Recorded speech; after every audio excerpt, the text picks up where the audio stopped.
Greetings, everybody, and welcome once more to Dracovin Empire. Are you ready to dive back into the mists and return to Ravenloft with me? I am, of course, your host, your guide, your person that will take you through these mists. Davion Dracovin. I can guide you safely through the mists. Avoid the ire and eyes of the many Darklords when we visit these domains. But please do give me a little bit of tip before we do venture into the mists. Make sure you're subscribed on the YouTube side of things. And of course, make sure you leave a comment. Let me know what you think of today's Madman. Yes, we're going to be talking about Davion the Mad, visiting him in, of course, his domain of Davion. It is named after him. Take my hand.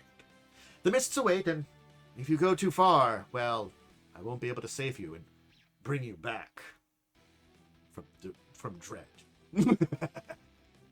Let us go. The mists were thick here. Fortunately, as long as Davion isn't in control, we shouldn't be in too much danger. Anyway, so, Davion, the domain, the Lord.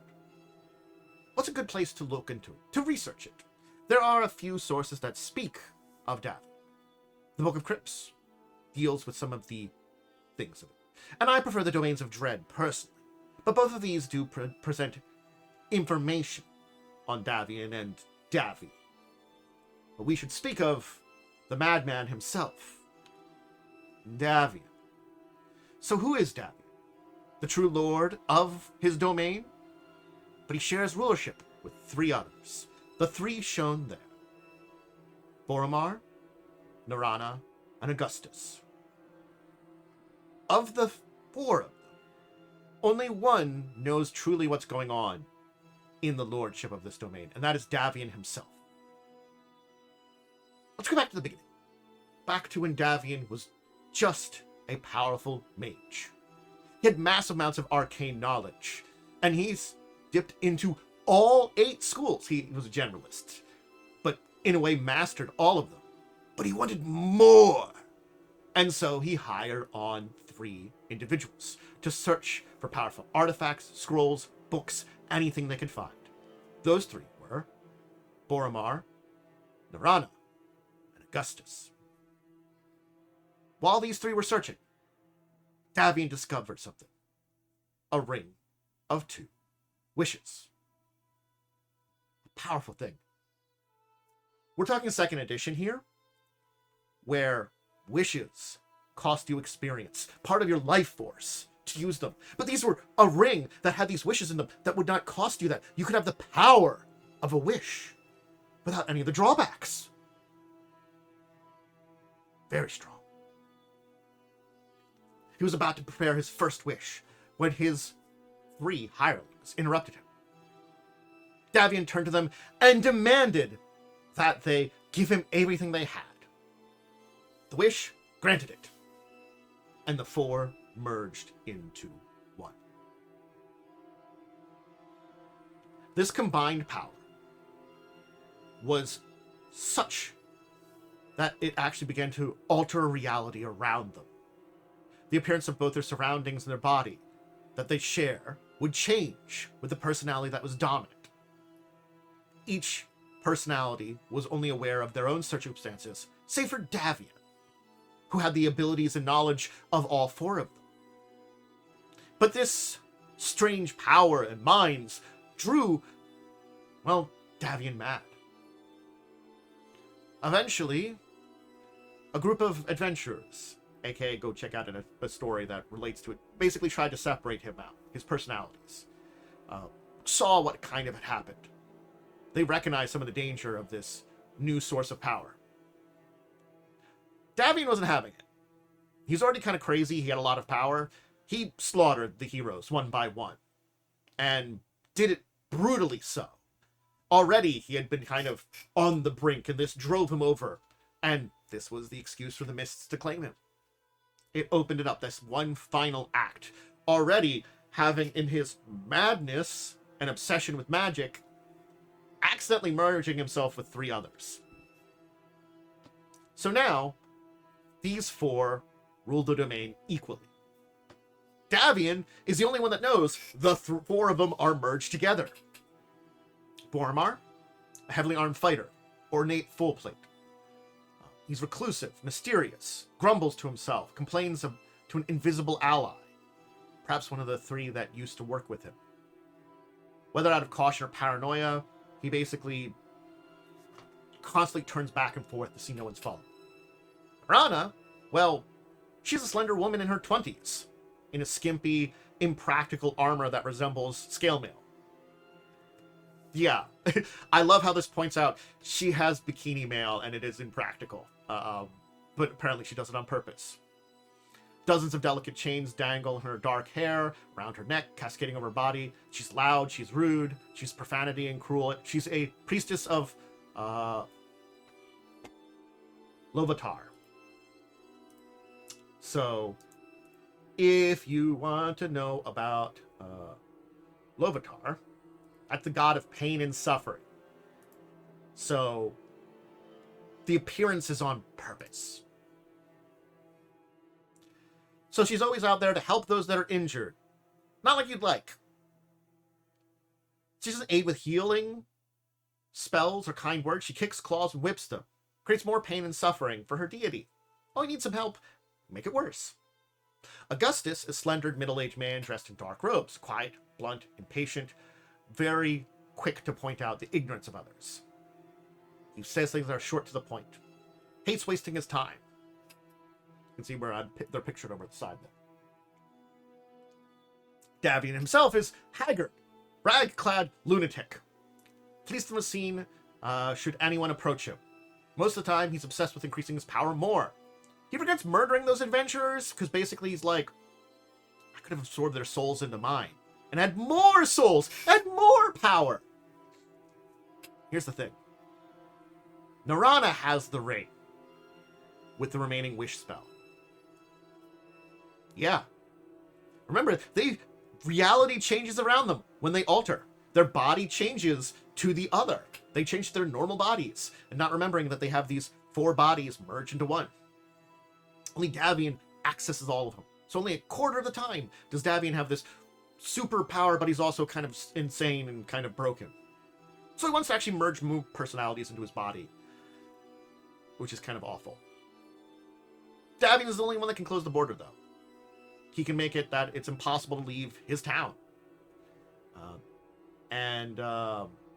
If a city should disappear behind you, it appears on the horizon in front of you. And you always find yourself back at the border of the town, no matter where you go. So there's Davion. Let's talk about the domain of Davion. And this is going to be an interesting one, because why am I showing off the Nightmare Lands? Well, because I haven't really talked about it too much, because we haven't really got into it. There are pocket domains. Small, almost miniature domains. There are exceptions, like the island domains of Sea of Sorrow, or on the Nocturnal Sea, those that are in the core. But basically, it's a domain that usually only has one domain lord, called a Demilord, and a small plot of ground that could be even a single building. Basically, it's someone that drew the attention of the Dark Powers and was enough to create a Demiplane of Dread, but something either went wrong, or they didn't have enough power to make a true domain. And maybe there's some kind of triggering that would cause their pocket to grow to a pretty big one. The thing about the Land of Davion, it's a pocket that exists within another domain, within another pocket domain. There are dream spheres within the Nightmare Lands, and Davion is one of those things. So that's why this is the only map we have. We don't really have a map of Davion. So, yeah. Davion itself, the domain, alters and changes depending on who's in charge of the body. Yeah. It's a small village, roughly 30 structures surrounding an approximate 5 square miles of territory, and each of these villages is completely different depending on the personality. When Davion's control, his subconscious anguish over his fate has the village look as though it's been recently devastated by an earthquake. Yeah, he's kind of mad, and he creates a earthquake village. Their homeless inhabitants pick through ruins for food and clothes, and their home is named Thornwood. So, yep, Davion's in charge.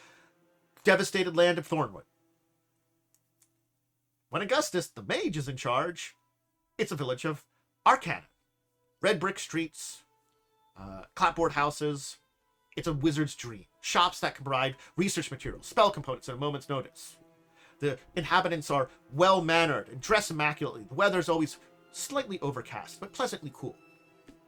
Boromar, the warrior, when he's there, you live in Boromar's Knoll, a frontier community, with home and businesses that are built from logs and streets that are dirt with shallow ruts. Locals are hardy in leathers and furs. Sky is clear, temperatures near freezing. Narana is in charge. Well, as the priestess of Lovistar, the village is known as Paltalia. Red brick structures, slate roofs, and a big old temple to Lovistar. The inhabitants are hedonists, sadists, masochists, to lesser or greater degrees. The clothing styles, skimpy, translucent silks, daring black leathers, spikes. Yeah, it's a city of Lovistar. It's warm and breezy, reminiscent of late spring. And these personalities surface, fade without warning. So if you're in Davion, the world will just change around you. It's instability. And if you want to get rid of that instability, you got to separate these out into 4 personalities, into 4 bodies, which, easier said than done. And, most of them don't know about the sharing and aren't willing to cooperate anybody. So, yeah. They'll refuse to believe they're sharing a body with 3 others. Won't be cooperative. So, depending on which town you enter, depends on how the people there are, So, yeah. But, there's Davion and its lord, Davion the Mad. It's a weird place, but a fascinating place, and definitely a place that could have some great stories. A Darklord who has multiple personalities, but multiple personalities created by merging 4 people into one. So this is like a little bit of body horror and mental instability kind of combined together. And it makes for a kind of interesting thing. An interesting story. It's not just, yes, there is this kind of mental instability that exists. Davion, the Darklord, is a broken man because he now has... He got 3 other people jammed into his brain. But he's also then gone really crazy. He's like, just shove more into there. Then I'll have more powerful. I'll know more things. I'll be more powerful than ever before. And again, his crimes are there, and his obsession, his dark direction exists enough for me to understand why he's become a Darklord, but I also understand why he's in a pocket domain. He isn't that bad in comparison to many Darklords.